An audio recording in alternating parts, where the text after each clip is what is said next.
দর্শকরা আসলে এখন টাইম হলে গিয়া 11:30 আমার গণি অনুযায়ী আমরা আসলে খাজা যাওয়ার লাগে আমরা রেডি হইলাম আমরা দেখি আসলে ঈদের দিন ইমরান আসলে ঈদের দিন এই মুহূর্তে খামো লাগে সব রেডি অনুমতি কি একটু খোঁজেন অনুভূতি হইলে যে একদম মাঠে মারা মনটা খুব মরা। This is the first time আমরা মানে ঈদের দিন যে ডাবল শিফট করা লাগে ঈদের নামাজ পড়িয়া শুধুমাত্র গড়ে গেছি পাঞ্জাবিটা চেঞ্জ করছি এন্ড খাজর ড্রেস পিনতে আমরা বার হয়ে গেছি ও যে 300 পাউন্ড ও যে ভাই 300 পাউন্ড যে হইলো একদিন এখান তার হইতো না খালি মন মরা এটা না এটা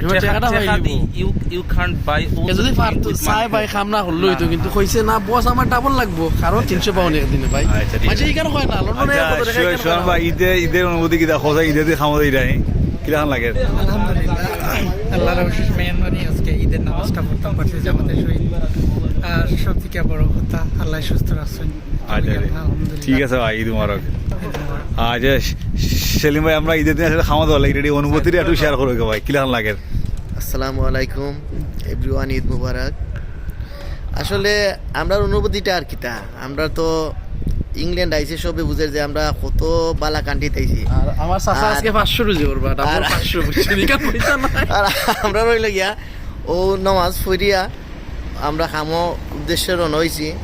আর আজ 12টার সময় যাইমু করো আর আল্লাহর হাওলা আপনারা সকলে আমরা লাই দোয়া করবা। ঠিক আছে আসলে সব ঈদের